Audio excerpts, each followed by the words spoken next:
কতদিন যাবতে এইভাবে আপনারা ব্যবসা চালিয়ে যাচ্ছেন? এটা বিগত 10 বছর ধরে ব্যবসা চালিয়ে যাচ্ছি, কিন্তু এগুলো যে প্রতি বছরই আসে আমাদের মনে করেন আমরা আমাদের ঠিক আছে, আমরা স্বীকার করি আমাদের ম্যাজিস্ট্রেট আমাদের অর্থদণ্ড করে, ঠিক আছে। এই জন্য তারপর আমরা প্রতি বছরে আমরা যতটুকু পারি চেষ্টা করি যেন পরিবেশে আরো পরিষ্কার রাখা যায়। প্রতি বছর আপনি বলছেন যে অভিযান চলে, হ্যাঁ, প্রতি বছরই না প্রতি বছরই আপনার শুধরান নাই? না প্রতি বছরই শুধরাই, ঠিক আছে।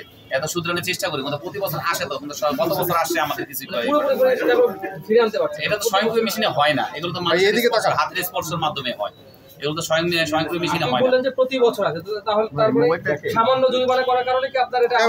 না গত বছর আমাদের আসছে, কিন্তু আমরা গত বছর তো আমাদের এখানে আমাদের পরিবেশ পরিষ্কার ছিল, আমাদের কোনো অর্থদণ্ড করেনি। আগামী বছর কিরকম থাকবে? হ্যাঁ না, আগামী বছর থাকবে না, আগামী বছর থাকবে না, আর উন্নত হবে। আপনি কারখানার নাম? এটা মোহাম্মদ আলী ফুড প্রোডাক্টস। আপনার নাম? আমার নাম মোহাম্মদ মন্ডল। কি হিসাবে আছেন? আমি এখানে দায়িত্বে আছি দেখাশোনা। হিসেবে আছেন? মালিক কে? মালিক হচ্ছে মোহাম্মদ আলী।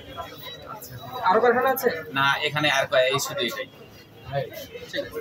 সামনে পরিকল্পনা বলেন, ম্যানেজার হিসেবে আপনার পরিকল্পনা বলেন। পরিকল্পনা যেভাবে আপনারা যেমন স্বয়ংক্রিয় মেশিনে করার জন্য চেষ্টা করে, কিন্তু আমরা তো স্বয়ংক্রিয় মেশিনে হয় না, এটা যেভাবে আরো ভালো হয়, যেন আপনারা বলে গেছেন যেন আরো এরা ধুলাবালি মুক্ত রাখার জন্য, ঠিক আছে, এটা আরো চেষ্টা করবো যেন আমরা কিভাবে সামনে আপনাদের কথা মতো চলতে পারি।